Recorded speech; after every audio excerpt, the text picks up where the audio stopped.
नमस्कार दोस्तों। कुछ पारिवारिक व्यस्तताओं के चलते मेरी कहानियाँ आप तक इस बार लाने में थोड़ा ज़्यादा ही वक्त लग गया, जिसके लिए मैं आपका क्षमा प्रार्थी हूँ। आज की कहानी एक प्रेम कहानी है जो कि मेरे दिल के बहुत करीब है। कहानी को पूरा सुनने के बाद अपने विचार कमेंट्स करें। कहानी को लाइक शेयर व चैनल को सब्सक्राइब करना ना भूलें। अब बिना वक्त गंवाए आओ कहानी शुरू करते हैं। सुबह का समय है। घड़ी की सुई टिक टिक करती हुई 9 बजने का इशारा कर रही है। इधर विजय के ऑफिस जाने का समय हो गया था, तो वह जल्दी जल्दी नाश्ता कर रहा था और उसकी पत्नी पारुल उसके लिए टिफिन तैयार कर रही थी। नाश्ता करते करते विजय की नज़र रसोई में खाना बना रही पारुल के चेहरे पर पड़ी, जो कि बहुत उदास थी। और फिर उसे रात की बहस याद आ गई, जो कि काफी समय से रोज रात को उन दोनों के बीच हो ही जाती थी। और विजय अच्छे से जानता था कि उसके काम में अति व्यस्तता की वजह से यह सब हो रहा था। रात को भी विजय लगभग 11 बजे तक बेड पर ही लैपटॉप लेकर बैठा था और काम कर रहा था। तब पारुल ने गुस्से में उसे टोक दिया था कि तुम्हारे पास मेरे लिए तो बिल्कुल भी वक्त नहीं है। और फिर बढ़ते बढ़ते बात पता नहीं कहां से कहां तक पहुंच गई थी। सोचते सोचते विजय ने नाश्ता खत्म किया। पारुल ने भी बिना बोले चुपचाप टिफिन उसे दिया और उदास मन के साथ विजय अपनी गाड़ी लेकर ऑफिस के लिए निकल पड़ा।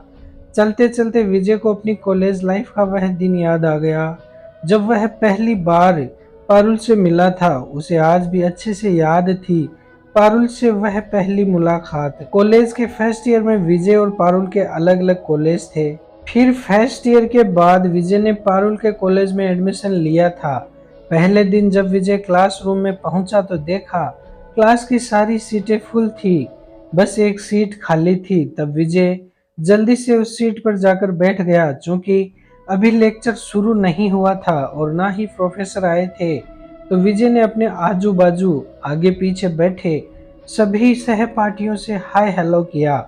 वहां बैठे सभी ने भी बड़े ही अच्छे ढंग से उसकी हाय हेलो का जवाब दिया। कुछ चंद ही क्षणों में प्रोफेसर भी क्लास में आ गए और लेक्चर लेने लगे। कुछ देर सब सही चला। लगभग 20 मिनट बाद विजय के पीछे की सीट पर बैठे लड़के ने टेबल के नीचे से उसके पांव पर अपने पांव से कसकर चोट मारी।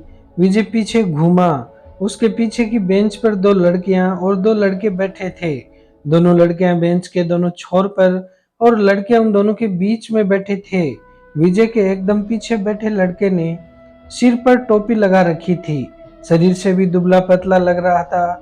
विजय ने पीछे मुड़कर उससे पूछा क्या हुआ, तो वह मुस्कुराया और विजय की आंखों में आंखें डालकर फिर से उसके पांव पर एक और जोरदार चोट मारी और बस मुस्कुराता रहा। विजय को उसकी इस अजीब हरकत पर बहुत गुस्सा आया। उसने फिर पूछा क्या हुआ, फिर भी सामने से केवल एक मुस्कान ही जवाब में मिली। तभी विजय के पास बैठे लड़के ने कहा भाई तू गलत सीट पर बैठ गया, ये सीट इसीलिए खाली रहती है। तब विजय बोला कि इसे क्या दिक्कत है, ये मार क्यों रहा है। तो वह लड़का बोला मार रहा नहीं है, मार रही है। यह लड़का नहीं लड़की ही है चारों। हालांकि कपड़ों और हरकतों से पूरे लड़के हैं, किंतु ये हैं लड़कियां और पूरे कॉलेज में अपनी बदमाशियों के लिए जानी जाती हैं और लड़कों को परेशान करने में यह अपनी शान समझती हैं। यदि किसी ने इन्हें पलट कर जवाब देने की कोशिश करी तो लड़की होने का फायदा उठाती हैं और उल्टा लड़के को ही दोषी ठहरा देती है। प्रोफेसरों के सामने झूठी कहानियां, झूठे आंसू गिराकर लड़की होने का फायदा उठाती है और फिर रोज रोज कौन इनसे लड़े, तो कॉलेज के सब लड़के इनसे बचकर रहना ही उचित समझते हैं। तुम भी अगले लेक्चर में दूसरी जगह बैठ जाना, इनसे पंगा ना लेने में ही तुम्हारी भी भलाई है। उस लड़के की बात सुन विजय ने मन ही मन यह निश्चय कर लिया कि अब इनके गुंडागर्दी के खत्म होने का समय आ चुका है। कुछ देर बाद उस लड़की ने फिर से विजय की टांग पर चोट मारी, पर इस बार विजय ने उसकी हरकत का कोई जवाब नहीं दिया। अब वह फिर मारती, पर विजय चुपचाप अपने काम में लगा रहता। उस दिन वह लड़की पूरे दिन भर यूं ही विजय को छेड़ती रही। पर अब विजय ऐसे दिखा रहा था जैसे कि वह कुछ कर ही नहीं रही है। शुरुआत के 2-4 दिन ऐसे ही चलता रहा। विजय सुबह जब क्लासरूम में जाता तो सबसे हाय हेलो करता और उन 4 लड़कियों में से 3 को हाय हेलो करता, बस उस एक लड़की की तरफ बिल्कुल भी ध्यान नहीं देता। वह दिन भर उसे छेड़ती रहती। अब तो वह लड़की उस पर टोंट भी करने लगी थी, किंतु विजय ने उसके साथ ऐसे बर्ताव करना शुरू कर दिया जैसे कि वह इस कॉलेज का हिस्सा ही ना हो, जैसे कि वह विजय को दिखाई ही नहीं देती हो। 4-5 दिन बाद उस लड़की ने विजय के पांव पर मारना बंद कर दिया। अब बस वह उसे अलग अलग बहाने से टोंट मारने लगी। उसका भी विजय पर कुछ असर ना होता देख वह एकदम से तिलमिला उठी और उसने अब टोंट और भी ज्यादा मारने शुरू कर दिए। पहली बार किसी ने उसको यूं एकदम से अनदेखा किया था, जो कि उसके लिए असहनीय था। लगभग 10 दिन बाद एक दिन जब विजय सुबह सुबह क्लासरूम में पहुंचा तो उस लड़की की जगह एक बहुत ही सुंदर लड़की बैठी थी। विजय ने जब उसे देखा तो देखते ही रह गया। उसके वो घने लंबे काले बाल, सुंदर कजरारी आंखें, वो मुस्कुराते होंठ और वह नूरानी चेहरा। विजय ने जब उसे पहली बार देखा तो उसका मन किया कि उसे यूं ही देखता रहे, लेकिन फिर उसे याद आया कि यह कॉलेज है, तो उसने सबसे हाय हेलो किया और अपनी जगह जाकर बैठ गया। विजय ने उस लड़की से भी हेलो किया और उसे अपना नाम बताया। जवाब में उसने भी हेलो किया और अपना नाम पारुल बताया। लेक्चर शुरू होने के कुछ देर बाद किसी ने पीछे से विजय के पांव पर मारी। इतने दिनों बाद आज फिर से जब विजय को किसी ने मारा तो वह चौंक गया और विजय ने पीछे मुड़कर देखा तो पारुल मुस्कुराई। उसकी वह मुस्कान देख विजय और भी दंग रह गया। यह तो वही चिर परिचित मुस्कान थी। तब जाकर विजय को समझ आया कि पारुल ही उसे रोज परेशान करती है, लेकिन आज न जाने क्यों पारुल ने एक बार पांव पर मारा और उसके बाद वह रुक गई। और इधर आज विजय इंतजार कर रहा था कि कब वह दोबारा मारेगी और उसी बहाने से उस नूरानी चेहरे को वह एक बार फिर से देख सकेगा। आज तक इस खूबसूरती को तो विजय ने कभी देखा ही नहीं था। वह पारुल की जिस आदत को आज तक छुड़वाना चाह रहा था, न जाने क्यों आज उसे ही सबसे ज्यादा पारुल से बार बार करवाना चाह रहा था। आज उसे लग रहा था मानो जैसे किसी ने उस पर कोई मंत्र फूंक दिया हो और बार बार पारुल की वह मुस्कान उसे अपनी ओर खींच रही थी, जो कि आज तक कभी उसे पसंद नहीं आई थी। कुछ देर बाद जब लेक्चर खत्म हुआ तो प्रोफेसर के क्लास से बाहर जाने के बाद पता नहीं पारुल को क्या हुआ और वह अपनी टेबल पर चढ़ गई और खड़े होकर विजय को पीछे मुड़ने को कहा। ज्यों ही विजय पीछे मुड़ा, पारुल ने अपने हाथ में छुपाया हुआ गुलाब का फूल उसकी तरफ किया और बोली, आई लव यू विजय। पूरी क्लास के सभी लड़के लड़कियां तालियां बजाने लगे। विजय को कुछ समझ ही नहीं आया कि यह यूं अचानक से उसके साथ हुआ क्या है और उसे इसका क्या जवाब देना चाहिए। उस एक ही पल में न जाने कितने ही सैकड़ों सवाल उसके जहन में दौड़ गए और दिल की धड़कनें तो मानो 7वें आसमान से भी ऊपर पहुंच चुकी थी। उसे अजीब भी लग रहा था और पारुल की नादानी पर हंसी भी आ रही थी। फिर उसने सोचा कि इस गुंडी को हाँ ही बोलने में भलाई है, कहीं ना सुनकर कोई दूसरा तमाशा खड़ा ना कर दे। फिर एक बार के लिए दिमाग ने कहा कि यह आफत जीवन भर झेल पाएगा। जिसने 10 दिन में जीना हराम कर दिया है, वह पूरे जीवन भर कितनी शैतानियां करेगी। लेकिन फिर दिल बोला कि जैसे 10 दिन में यह गुंडी इतनी प्यार भरी भाषा बोल रही है, तो कुछ तो खूबी है तेरे में, डर मत, इसे तू झेल जाएगा जीवन भर। और विजय ने पारुल का गुलाब स्वीकार किया और उसे आई लव यू टू कहा। विजय का गुलाब लेना था कि पारुल की पागलपंथी शुरू हो गई। ना जाने कौन सी खुशी मिल गई थी उसे, जैसे किसी 1 साल के नन्हे बच्चे को उसके चंदा मामा मिल गए हों। वह टेबल से नीचे एकदम से कूद गई और नाचने लगी और चारों सहेलियों ने जमकर उधम मचाई। लगभग 5 मिनट बाद उन्हें होश आया कि वे क्लासरूम में हैं और फिर पारुल ने विजय के पास बैठे लड़के को कहा, भैया अब आपकी जगह यहाँ नहीं कहीं और है। यहाँ आज से पारुल बैठेगी। उसका इतना कहना था कि वह लड़का चुपचाप उठकर दूसरी जगह चला गया और पारुल विजय के पास आकर बैठ गई। उस दिन के बाद विजय और पारुल ने आगे की पढ़ाई साथ ही पूरी की। उस दिन के बाद उनके जीवन में आज तक कोई ऐसा दिन नहीं आया था कि जिस दिन वह दोनों साथ नहीं हो। फिर शादी हो गई और दोनों की एक ही कंपनी में नौकरी भी लग गई।